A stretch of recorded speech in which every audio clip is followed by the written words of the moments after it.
All right, so welcome to the deep dive.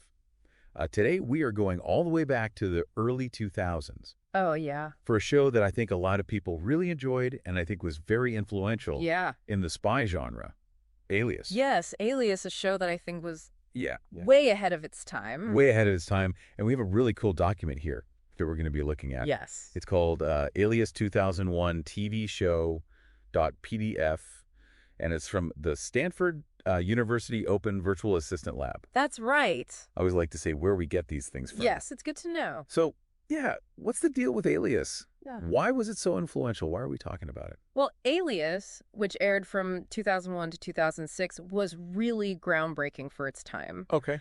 And it was influential in a lot of different ways, and we're going to kind of unpack that today. Okay, cool. So, And hopefully by the end of this deep dive, you'll have a better understanding of why Alias is still so relevant today. yeah, so let's start with kind of like the state of television when Alias premiered. This was Yeah, this was the early 2000s. a real turning point for television, I would say. Okay. Because you had network television, which was still very dominant, Right. but then you had cable, which was really starting to come into its own. Right.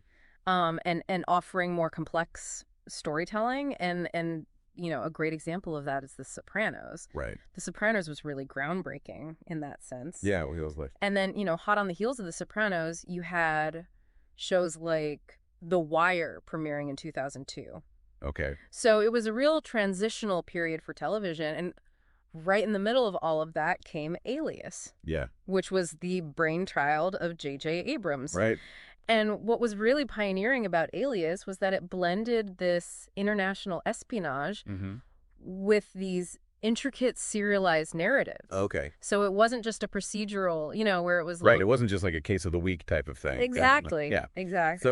So it had these, spy elements, the action, Mm-hmm. the intrigue. But thematically, what was the show exploring? Yeah. Like, what were some of the big ideas that it was grappling with? Well, that's what's so fascinating about Alias is that it really delved into some substantial themes. Okay. Obviously, identity is a huge one, with Sidney Bristow leading this double life. Right. But it also touched on themes of materialism Okay. and even this kind of historical amnesia in modern society. Interesting. And so it really explored this conflict between our inner selves and the masks that we wear for the world. Okay. And this idea that, we can learn from the past to kind of shape a better future. Okay. That was a recurring theme throughout the series. I see. So it's not just, escapist entertainment. There's Yeah. actually like some pretty deep, It has depth. some pretty deep stuff going on. Yeah, yeah. Okay, cool. But it also was very entertaining. I mean, like, Oh, absolutely. Sydney's disguises alone Oh, iconic. were iconic. Like, some of them were almost like comical. Yes. But then a lot of times they were like very crucial to her missions. Right, right. Like, who could forget some of those? Yeah, some of those transformations. Yeah, totally. And speaking of like, the show just being very well produced, Yes. like for a network show at the time, the production value was really high. Extremely high. The visual effects were great. The set design was incredible. Yeah. And I think that really elevated the storytelling, Okay. because it made these complex narratives believable for the viewer. Okay. And, you mentioned the disguises and the wigs that Sydney would wear. I mean, that became such a signature aspect of the show. Yeah, it was like part of like the fun of it. Right. Yeah, okay, so we have the complex stories, we have the deeper themes, we have this like Yes. really great production value. Yeah. How did all of that come together, with audiences and critics? Well, Alias received a lot of critical acclaim when it was on. Okay. And it really cultivated a dedicated fan base. Okay. It became sort of this cult classic, and while the plots, the intricate plots may have been a little challenging for some viewers, Okay.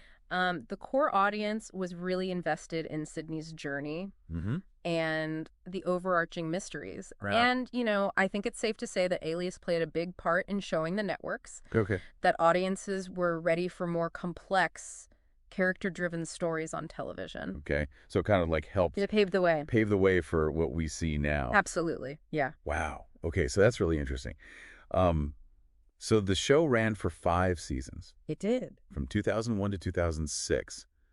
Maybe we can just like quickly touch on each season Sure. and some of the key things that happened in each season for the listener. Yeah, definitely. So season 1 was all about introducing us to Sydney Bristow. Right. This seemingly normal grad student Mm. who's actually leading this double life as a CIA operative Right. working undercover for this criminal organization, SD6. Yeah. Which, as viewers later find out, is not what she thought it was. Right.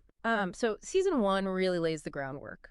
Yeah. It establishes her relationships, and it kind of sets up the central dilemma of the show.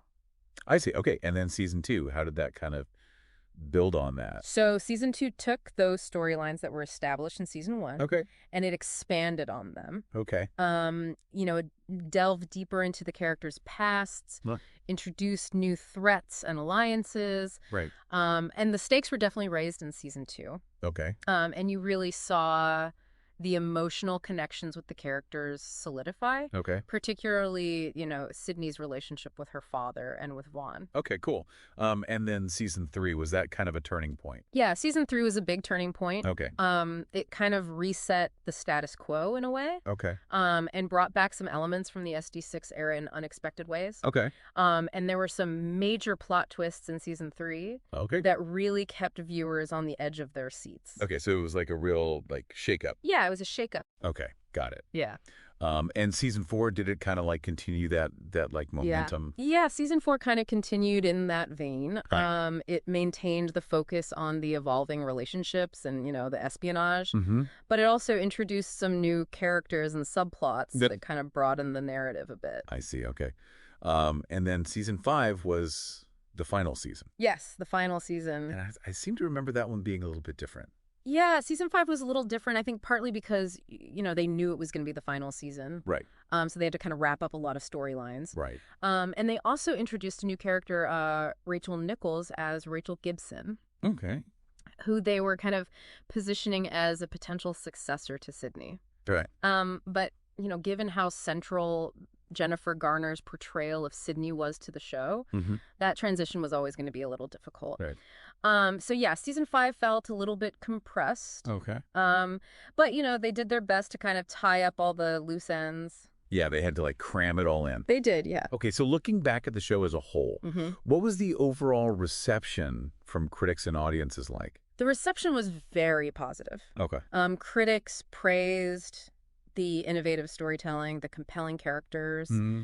the, really exciting action sequences. Okay. And there was this general consensus that Alias offered, really great entertainment, Mm-hmm.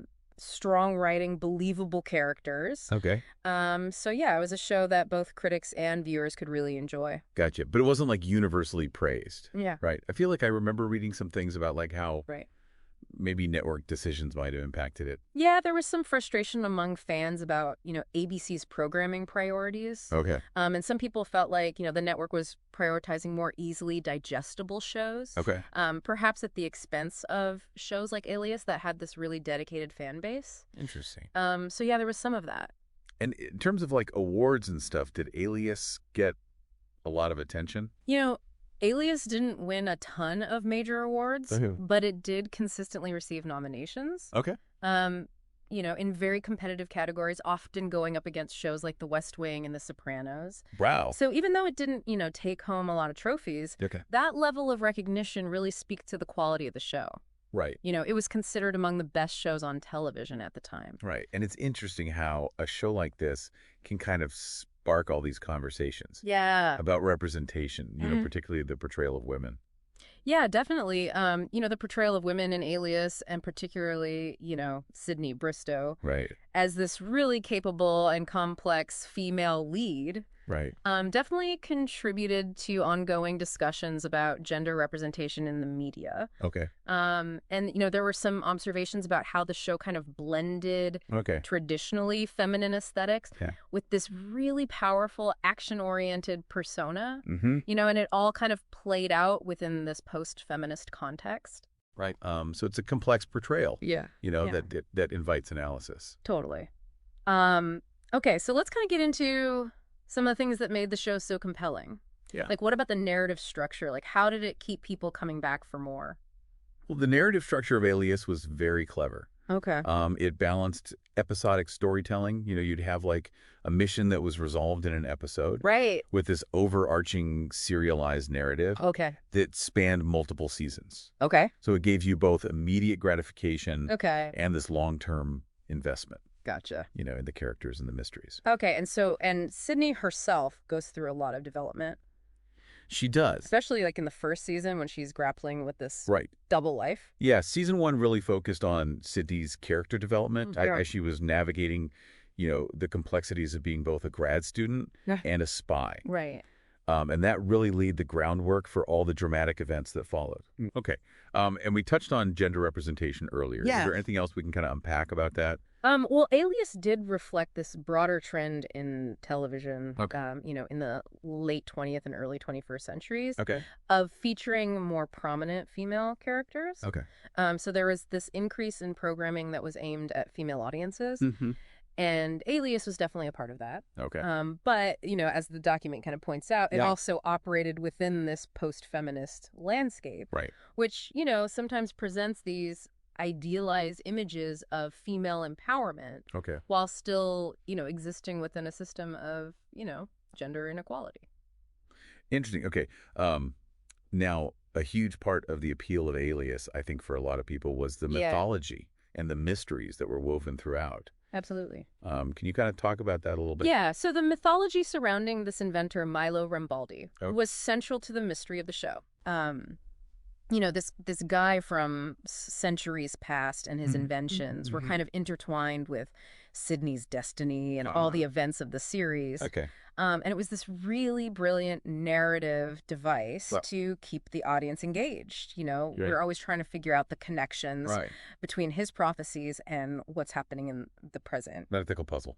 It is a puzzle. And, the show also really embraced this idea of the mystery box, which is, this signature J.J. Abrams thing where you withhold key information to create suspense and keep people guessing. Yeah, totally.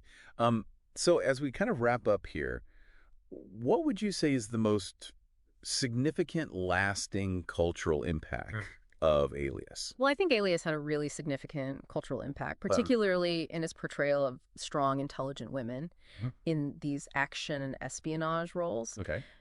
Sydney Bristow really challenged gender stereotypes within the genre and contributed to this broader conversation about the roles of women in media. Okay. And, she became this icon for a lot of viewers. Yeah, for sure. And the show seemed to also have something to say about our connection to the past. Yes, definitely.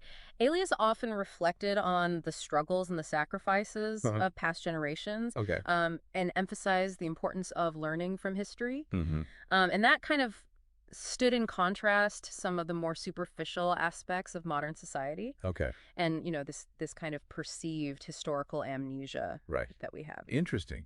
And how about the spy genre itself? Did Alias influence the spy genre going forward? Oh, absolutely. Alias played a big part in evolving the spy genre on television. Okay. It blended action drama and espionage into these really complex multi-episode narratives. Mm-hmm. And it really moved away from, the more formulaic episodic storytelling. Okay.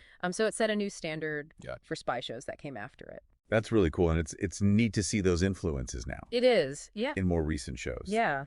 And, something that this document kind of touches on is that Alias, along with some other shows from that time period, it kind of contributed to this broader discussion. Right. About character archetypes. Yeah. And the potential for more, diverse representation. Exactly. In television. Yeah. And Alias itself, it did have its own kind of recurring character types, but it also pushed the boundaries of what was expected on network television. It did, yeah. So to kind of sum it all up, it sounds like Alias was way more than just a spy show. Oh, for sure. With, gadgets and cool disguises. It was so much more than that. Yeah. It was a groundbreaking series that captivated audiences with its plots and its action. But it also made these really significant contributions to television storytelling, to character development, and to the representation of women on screen. Awesome. That's a really good overview. So to kind of leave the listener with something to think about. Yeah. Think about how that blend of mystery and character-driven narrative that Alias really pioneered. Yeah. how that continues to influence the TV you watch today. That's a great question. Yeah. And in a media landscape that's now, just saturated with all this long-form content. Yeah, right. Do you think that balance that Alias struck between episodic and overarching storylines, yeah, does that still resonate? That's an interesting question. Yeah, just something to think about. So thanks for joining us for this deep dive into Alias. Yeah, thanks for having me. Yeah, it was fun. It was a lot of fun. Yeah, and we'll see you next time. See you later.